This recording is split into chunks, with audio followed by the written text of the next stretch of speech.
This tutorial is sponsored by the 3D Coloring Book, a project specifically designed to help empower artists who are struggling with texturing in Substance Painter and to help show you that anyone can create beautiful pieces of art with just a little bit of practice and guidance. To instantly gain access to hundreds of pre-made professional level models and hours of high quality tutorials, click the link in the description and begin your journey today.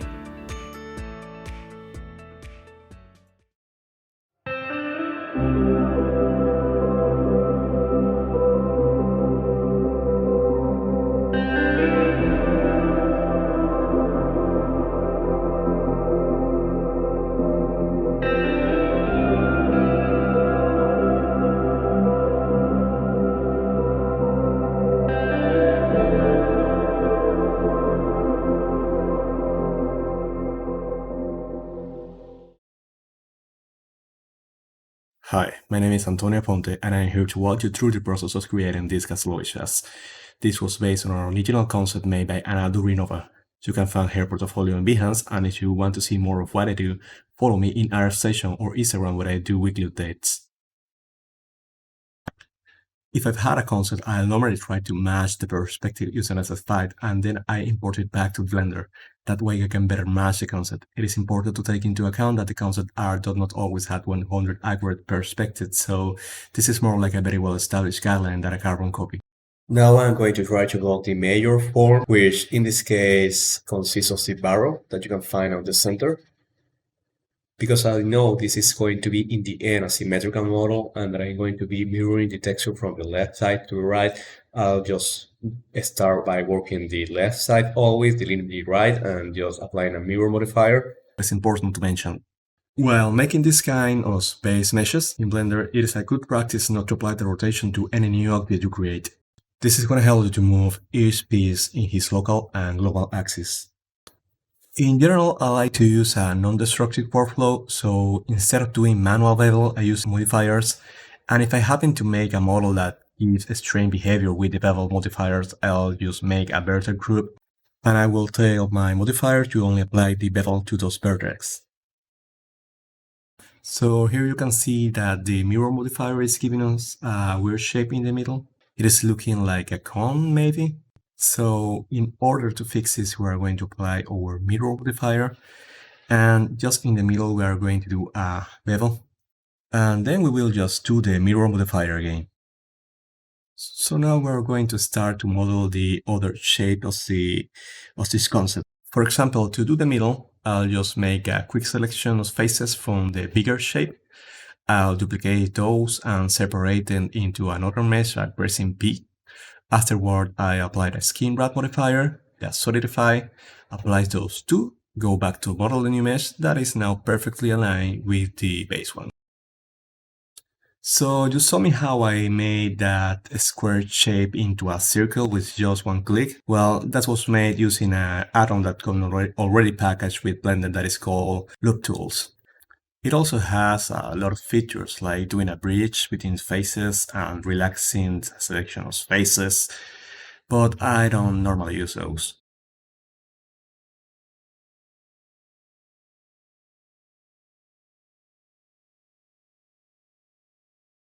So here you see me struggling trying to make more circle shapes inside the big circle shape. I was under the idea that I was able just to pick the edges and make an inset, but so what I ended up doing was deleting the faces inside the circle and making the inset from the edges. When I did that, I found that some of the normals on the faces were flipped. To fix that, I just went to my overlays and put the check mark on face orientation to be able to see which faces were aiming to the back of the camera. And I choose those, press Alt plus N and fit my normals. So at the end of the process, all I did was apply the skin wrap modifier and add a solidify. Apply that modifier as well and start to model the rest of the piece.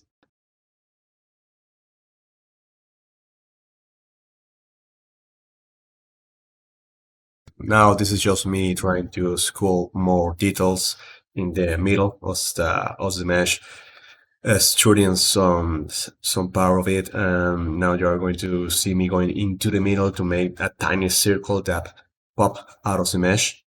For the shape on the top, I'll make the same process I did for the middle. I select the base mesh and make a selection of faces that resemble the size of the shape on the top.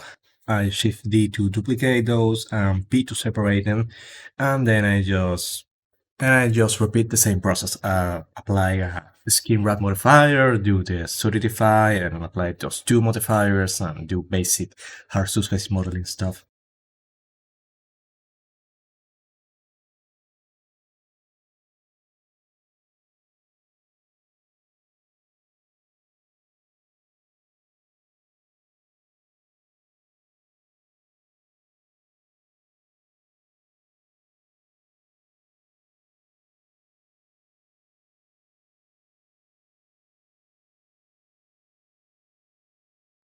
To make this shape, we are going to use a path. We are going to go into the object data and give it some depth. Once we have the overall front shape, we're going to apply a mirror modifier to complete the back side. And after that is done, we're going to use again the mirror modifier in the x-axis and z-axis to populate the rest of the model.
Here you can see me applying the bevel modifier to every object to give me an idea of how my hat is going to look. You can see how we have hard edges in the middle shape. That happened because we have inner faces that shouldn't be there. This is something that is going to happen a lot when we are working with this kind of sport flow, and is easily avoidable by checking with the wireframe view and just deleting the inner faces.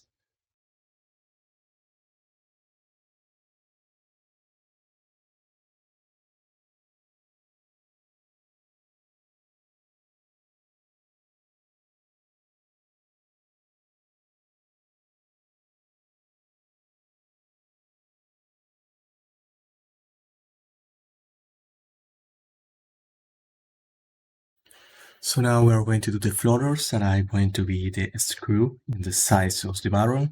So we are going to need to do a circular array.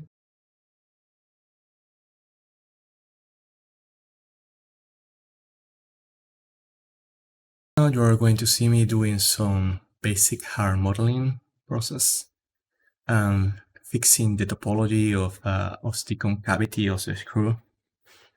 Having a good topology on the screws is not really going to matter at the end. I'm not going to do anything with that shape in ZBrush, and they are just going to be projected into the barrel in Marmoset.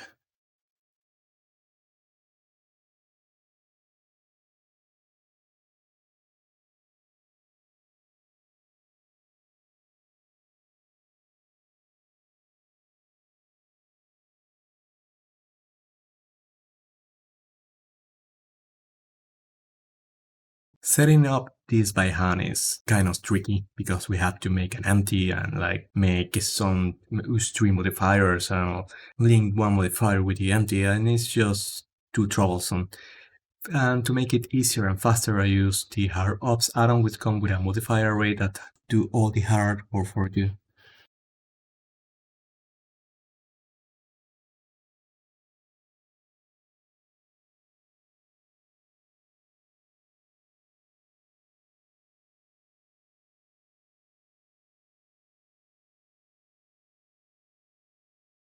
And now we're going to jump straight ahead to our finished high poly. In this part of the video, I'll be checking the mirroring, I'll be deleting some modifiers like the velvet that we are not going to need, and in the end we are going to export the SVX to ZBrush.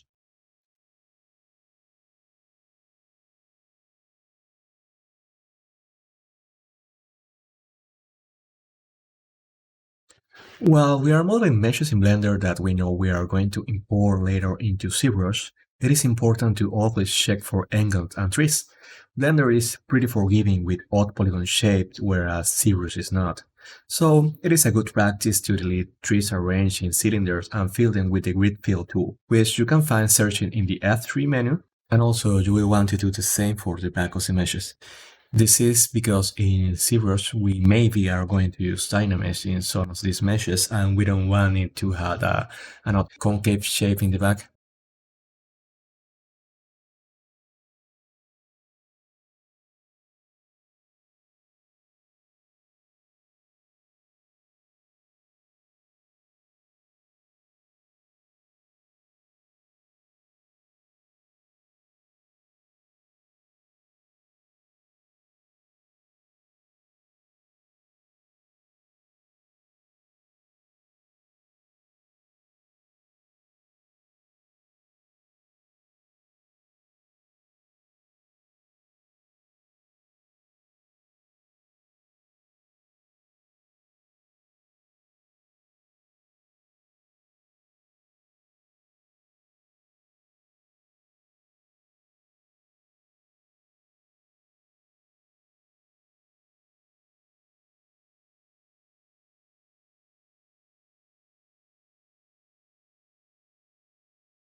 Now that we are in ZBrush, I'll be selecting each object and making polygroup by normals. I'll then apply a grease to each polygroup, and by doing so we're going to be able to retain the form around the edge after we apply the dynamic subdivision. This strategy is paramount to achieve stellar results. Another thing that you will probably notice is that sometimes the edge by normals don't give us the creases where we want. There are some places that the angle isn't enough to detect it as a different plane, that a plane change.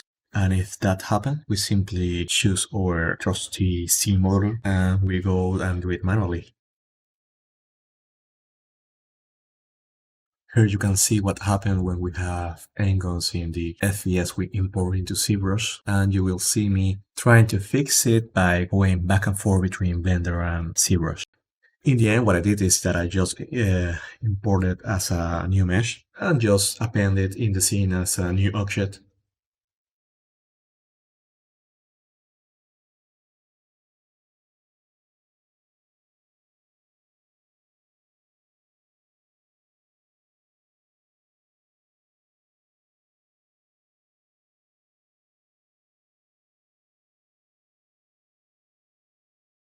And here I'm just going inside those pipes and applying the grease to the middle so it doesn't break when applying dynamic supervision. We're going to have to go in each object to see if the greases are holding well.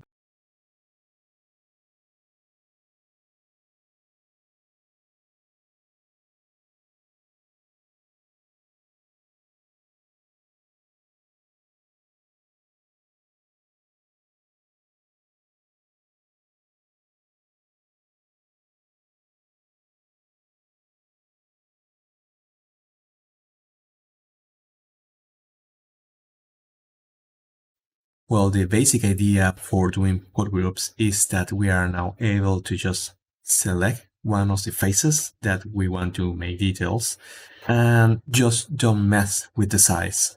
And in this case, where we want to do a metal texture, like a hammered metal texture, we're going to be using different textures to the center of the barrel. And the size that are like a higher steps, those are going to have a different texture, like not hammered, but like maybe a rusty metal. So we want to differentiate that pretty well, and having pod groups help us to just block those areas and don't sculpt any detail that we don't really want. While sculpting, I try to keep the amount of brushes I use to the minimum. This will help us in keeping consistency across the whole model and also to achieve a more standardized result. For this project in particular, I use the clay up to make some random volumes.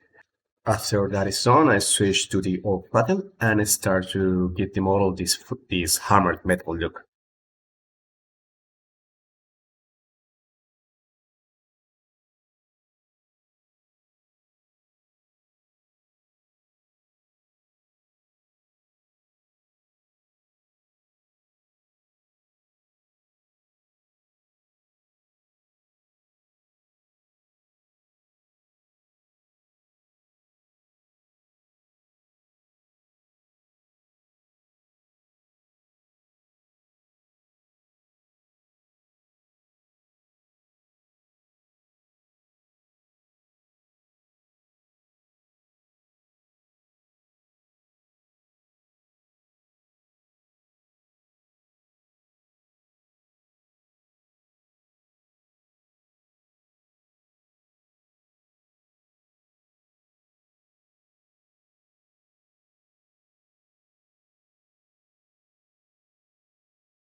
Here you can see that I'm trying to make a step that I forgot to make in the base mesh. And to do it, I duplicated the barrel mesh and deleted the height. Went to my C modeler brush and I start to do this new kind of step. Since I didn't want to do the texturing again, I was trying to reproject from my high to this new low. But by doing so, I lost my edge, the new edge that I just made. You will not find this mistake in the final render because this is the second time around I'm doing this model.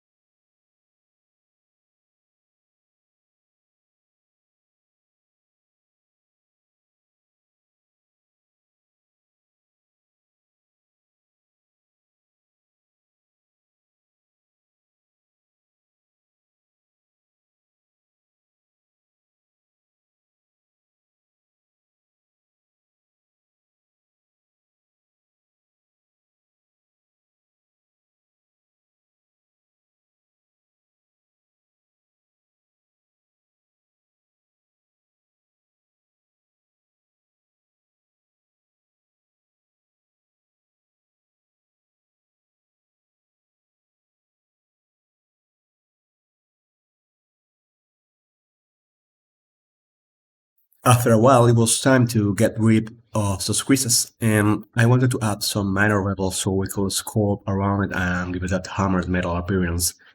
So I lower a few subdivision levels in my mesh, and with my handy floating menu, I got rid of those.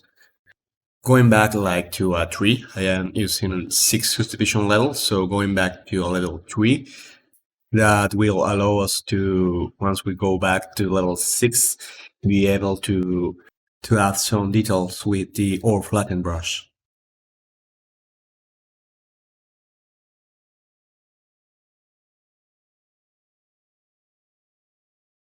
Here I am trying to fix more reprojection errors because like you saw it wasn't really matching my high with my new low with my new high.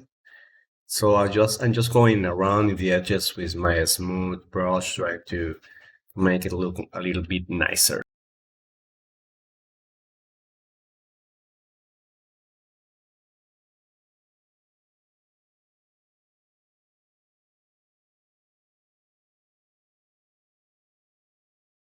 Now it is just a matter of sculpting details and increasing some edges and making more scratch here and there. And you will see me in a while that I'll start to sculpt in the bevels we did in the last step. So the idea here is to make that hammer look really strong, because we are going to be baking this in marmoset, and after that we are going to use our normal to make a custom AO so in that way we don't have to draw those details in 3D code by hand. We're going to have a good base, and we are just going to have to worry about details like the light, like making maybe some parts or more with a more strong AO. Here in this tube I am just using a standard noise brush that comes already packaged within the orb brush set, and it is just a matter of going around with it and splashing it all around. This is our final high. This is the one that I really use. This is the first one that I use. You can see all the nice details we were able to make with this technique. Look at those edges. It is all the same. You just a bevel, just a little of hammering with the brush, and just checking that everything is fine. Now we're back into Blender. We are going to try to make our new low. We are just start to UV unwrapping. You can see there that everything is a mess, that there is no UV at all. Well, the first step is to start deleting the object that we know are going to be floaters, that we are going just to reproject from the high into the low. Also deleting the mirror modifier, because we don't want that. We just want to be able to spread our aisles in just one sheet, so we have the maximum amount of texture size. This is going to be a 2K texture.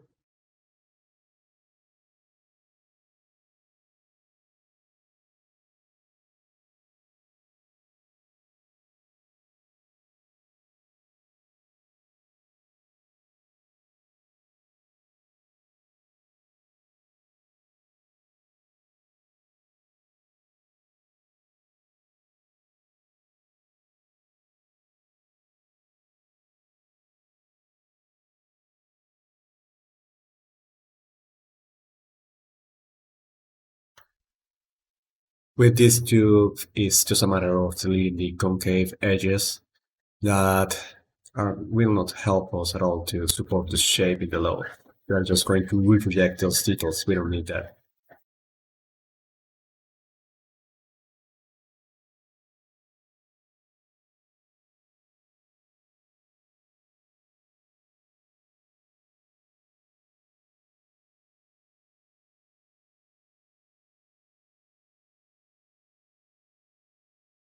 Now we are gonna start to look for places where to put our scenes. So for that we are choosing places where we know we are gonna get a nice stripe once we UV unwrap. This is gonna help us to make the aisles as straight as possible and make the UV layout really nice and tidy.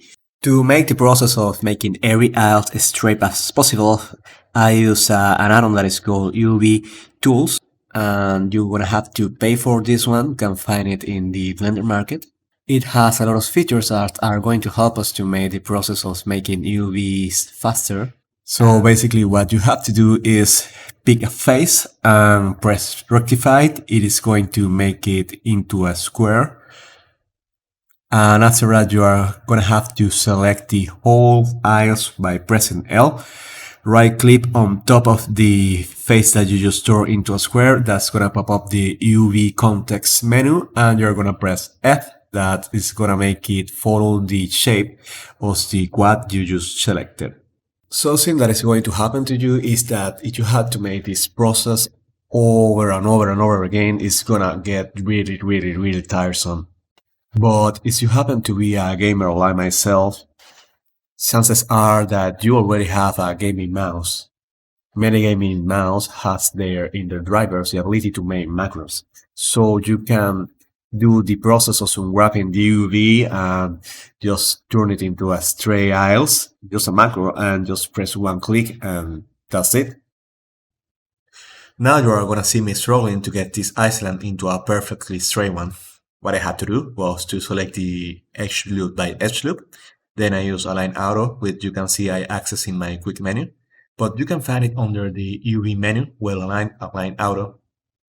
After that is done, I will have to pin my newly created straight edge by pressing P, and then I'll select the whole UV to unwrap it again. I guess that this kind of process could be made into a macro as well by adding a shortcut to Align Auto, but since I don't do it that often, I just skip it. As you can see, sometimes there is no other way but doing this the hard way. So having a good playlist to listen or watching videos on YouTube or Netflix can help you to ease the process. For this handle, I could simply wrap it into a circle and call it a day, but because I'm going to use the normal global map to make some gradients, I don't want to have misprojection in the edge of my bakes, so I'll try to wrap it into a straight island as well. Like I had said before, since this is going to be a hand-painted model, I am not caring too much about hiding my scenes, because we're going to build a custom ambient occlusion map and we will paint over it anyway.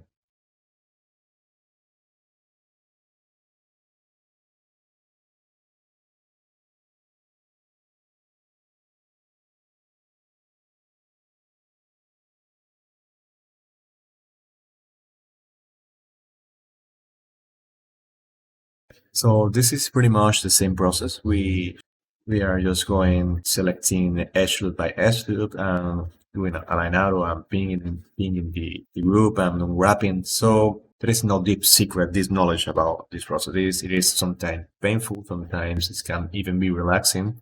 Um, but I guess it depends to each one of you. If you like puzzles, you may find that the best part of making a model is you being wrapping. But for many people, it's just a pain. Another handy feature you can see in the text tools, that is the first add-on for being wrapping I'm showing you, is that it has a part where it says checker map. So what it does is that if you pick an object inside Blender and you press checker map, it will assign a checker map material to that object. And if you press it again, it will cycle between three different ones, so you can better differentiate or pick the one that shows you the best texture density. And this is something that you always have to do because it helps you to see if you are not gonna get any weird distortion in the end when doing the painting. You want basically that every square shape be a square inside the 3D view and the UV view. For this sort of small stack in the back that we are seeing right now, we're going to remove some faces. To do that in the fastest way possible, we're going to press Alt+M, then select Merge by Distance, and it's going to attempt to pick the vertex that are closer to each other depending on the distance you set on the slider. I'll then attempt to make an unwrap that gives me the best pixel proportion once we go into painting, and I totally fail in doing so, like you can see. At the end, I just decided to stick to something like a cone shape, but more ahead you will see how it, well, when I apply the checker map material, that it really wasn't looking that bad, but I don't know. I saw that maybe it was going to give me more troubles than what it was saving, because I wasn't getting really square shapes in all of the gun. Also, in this process, I am doing the same that I have been doing before, just making UV as straight as possible, and so basically rinse and repeat all the time. Now I'll skip ahead in time to our model that is already done and with all the UV scenes we need. And I'm going to be cycling between the two, and you're going to see the difference between the one we were doing for the demo and this one, and how the comb of the small stack was different with a different texture density between the final and the demo one. Now what you see me doing here is cycling between the two models I did, the one for the demo and the final one, and I am comparing the texture density width of the checker map. You can already see how the final one is giving us some weird distortion in the comp, and how the one that I did for the demo has a nice spread of a square from the base to the top. And well, Maybe that would have worked better for me at the end. But luckily, since the smokestack was only a red color, it didn't give me that much trouble. But it is something to keep in mind for the next project. Now I'm going to show you an add-on that will help you to package your UVs in the best way possible automatically with just selecting a few checkboxes. The name of the add-on is UV Pack Master, and it is a pretty cheap one that you can find on the Blender market. What we are doing first is assigning new material to the meshes we know we are going to have similar textures, and to the ones that basically are going to be close to each other. Each one will have random colors, thinking truly what parts are going to be red, what are going to be metal, what are going to be yellow. There are many options. You can read what they do by hovering your mouse in each one of them. You can also see how just by clicking back is cycling between different arrangements. In some of the options, you can tell the add-on not to rotate any island. This may be useful for some areas that otherwise will be tricky to paint or recognize. And you will see me showing you how, when pressing the group by material sign, it will try to create the island with the same material close to each other. That is pretty cool, and it's helped a lot when doing painting in Photoshop. What else? For me, the most important option is the pixel margin. That's basically the distance between UV island measured by pixel in a 1024 area. The default value is 0, but I like to use a value between 8 and 16. That way I can make better selections once we go into painting.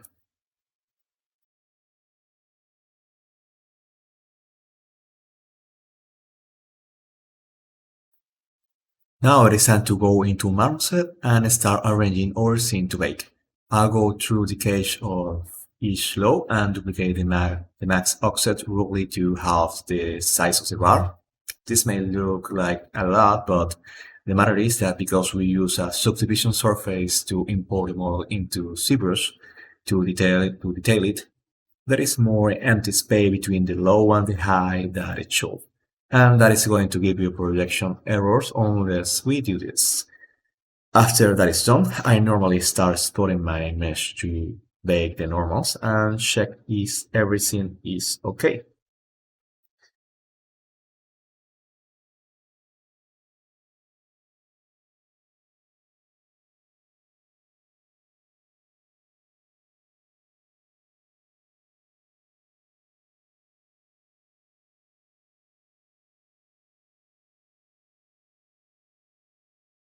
After all this process is done, I will explode my mesh to bake the normals and check if everything is okay.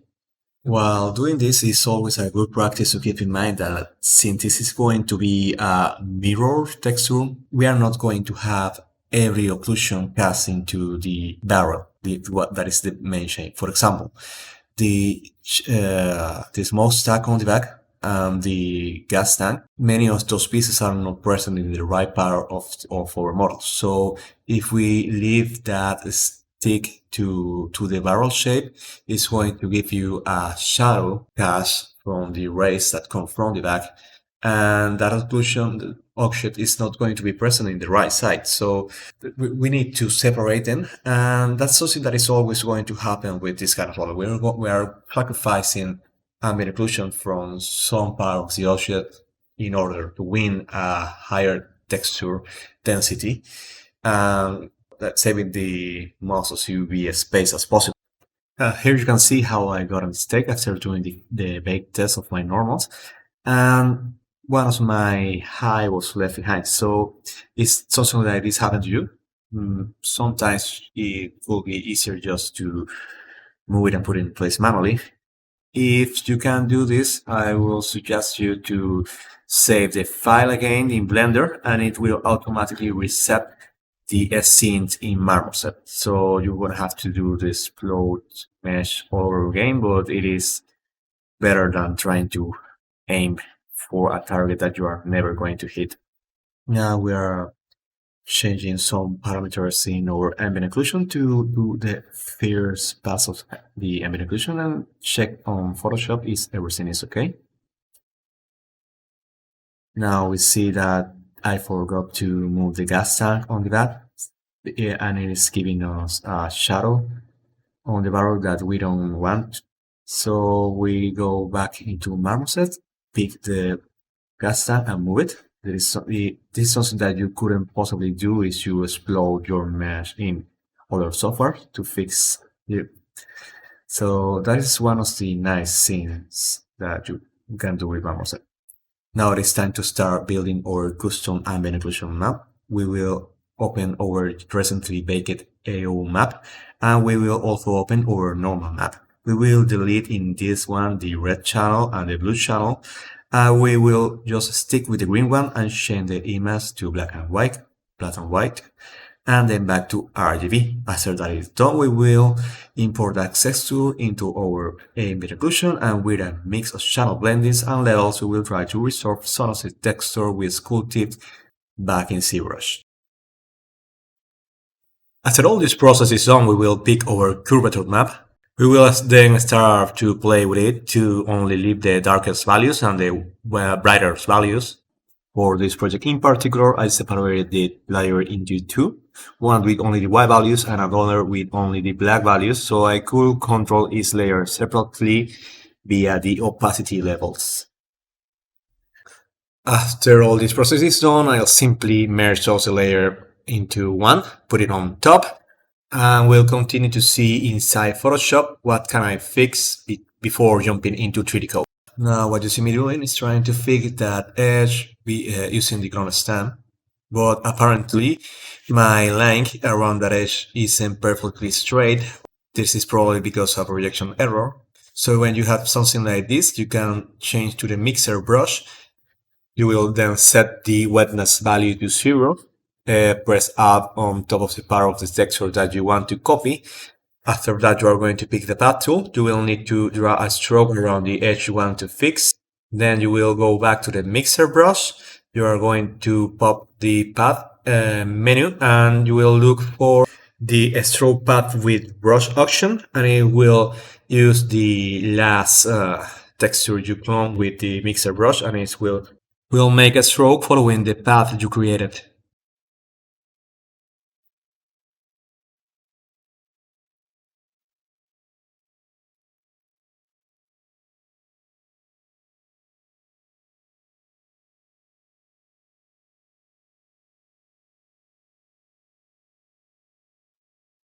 So right now I'm just going around my texture map looking for other places that I need to fix here in Photoshop or others that I will need to fix later in 3D code. So this is what I was talking about, the mixer brush.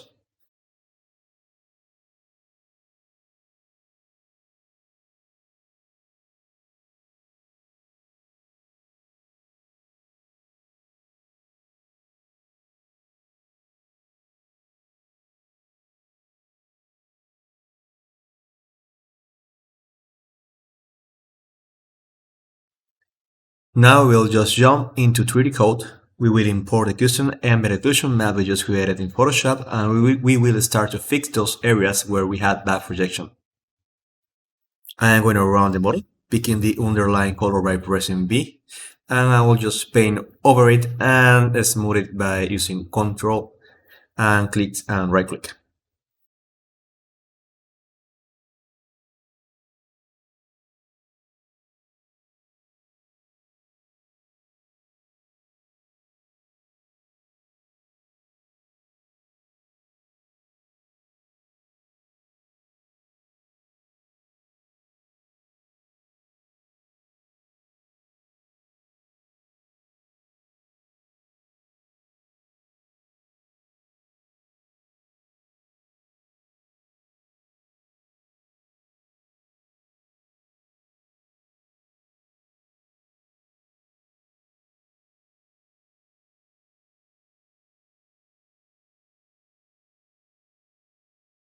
Sometimes it is difficult to see the plane shift in 3D code.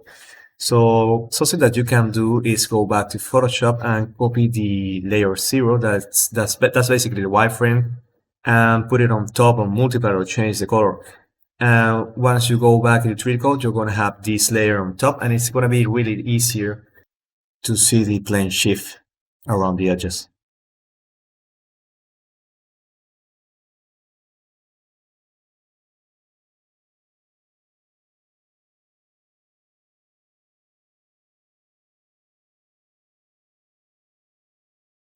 You can see how I forgot to separate the handle from his face, and we had a really bad projection in it.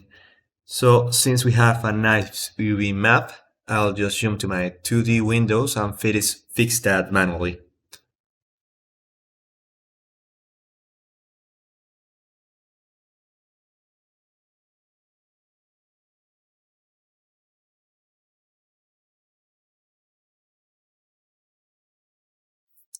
I will rebake inside 3D Code a new ambient occlusion to have darker values within the edges of my model. And we will do something like another manual explode of the mesh. And this time we will do it by just hiding the objects in the object tab.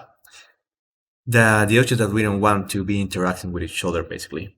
There are some artists that we will make kind of a similar process that like one we did in Marmoset, where we are going to bake one ambient occlusion map for the barrel and one ambient occlusion map for the gas tank on the back and the smokestack.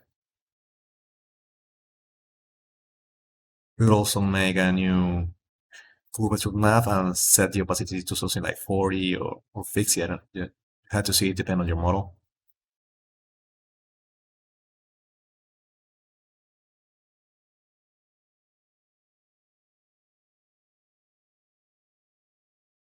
You can notice how when baking a curvature map, it will not care if you have hidden object. It will bake it all. So once we turn off the barrel and the main shape and we turn on the gas tank and the mouse stack, we have already our curvature map baked.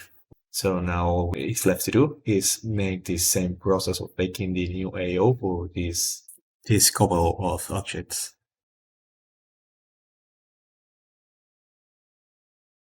There are some artists that in order to give some button to the model, they like to make a gradient from the bottom to the top inside 3D code. But I feel that I have a better control if I copy my green channel from the bend normal map to make a masking layer.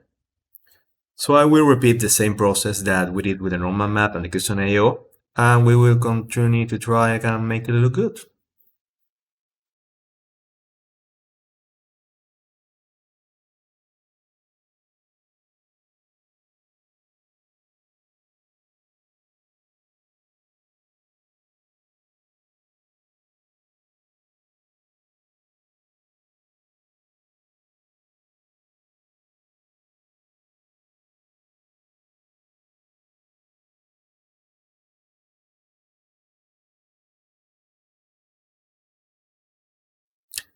Now that we have done our basic color blockout, we will then just merge all of our AO layers, and by selecting the color in our blockout, we will start to give some hue variations in the ambient occlusion that is now set to multiply. We will just give a warmer color value to our reds and our gold, and to our metal a blue tone. Those two colors work well together. They will give us a nice contrast, and in the end, this variation will be dimmed down a little when we start painting over it.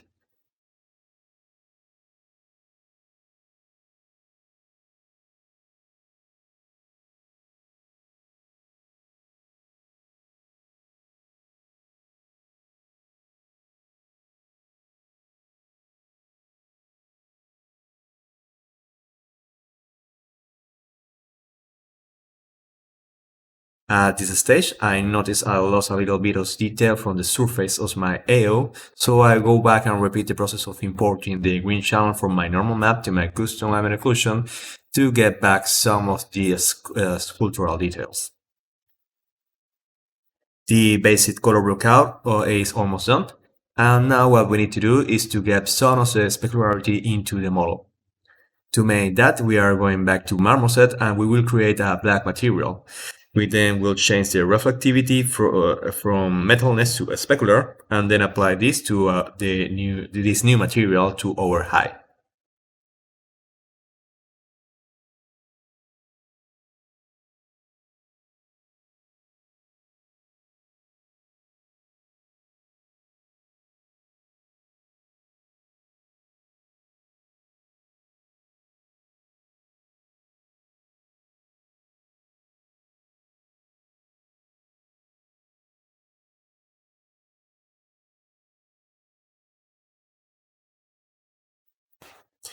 To better see what we are going to do, we are going to darken our sky, and we are going to start placing lights in angles that will give us almost the same reflectivity we are seeing in the concept.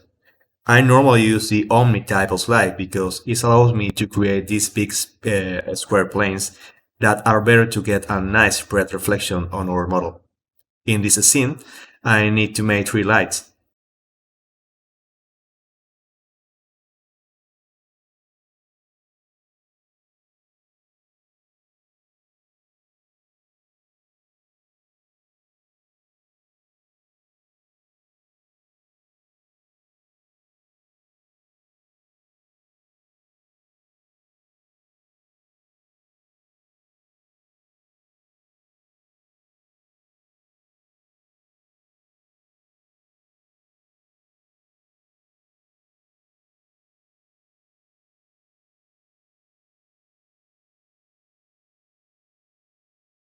For the one on the back, I will turn off the cast shadow checkbox. This will give us a nice ring light around the mesh. This can also be helpful when doing portfolio renders, and I will do that again for our final presentation piece. It is important to remember that doing a specular map is camera dependent, and that we are going to need to bake the back and the front and separately, and also that because there are part of the object that are going to occlude others, we are going to need to do it twice by adding stuff like the gas tank or the smoke stack on the back. And the base of the barrel that will give us some random black spots. We will have to hide that as well.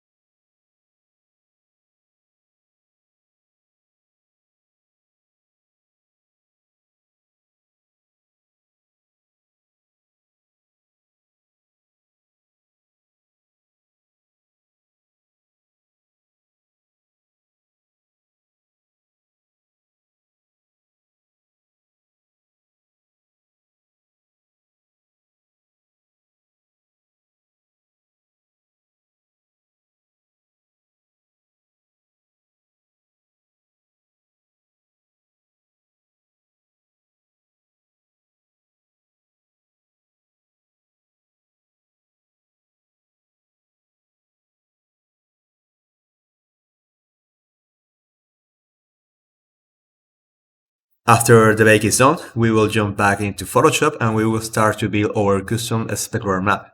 We will try to remove the textures from the texture of any part that looks way too shiny by just deleting it or lowering the opacity. It is going to be awful. It's going to look really awful in the beginning, but in the end, this is only a good starting point to start adding details later. You need to see this process like a well-planned roadmap, and this is going to help us that to better see where we need to paint once we go into the hand painting process.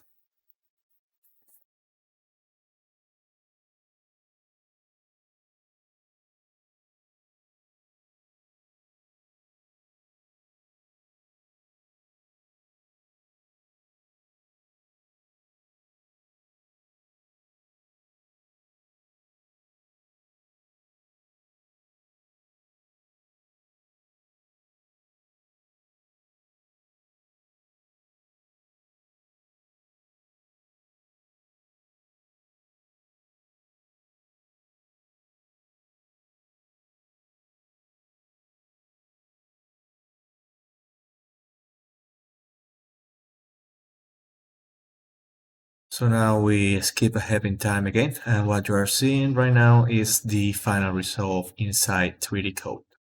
What I did was simply I started to copy the details from the concept into our model by just drawing by hand and following the roadmap we created. It was simply a matter of polishing the texture until it looked like the reference. You can actually you can see that the reference is hovering on top of my 3D code interface, and what you can do is simply pick the color by pressing B on the concept and placing it exactly in your model to copy it, basically to copy it and make it look as close as possible.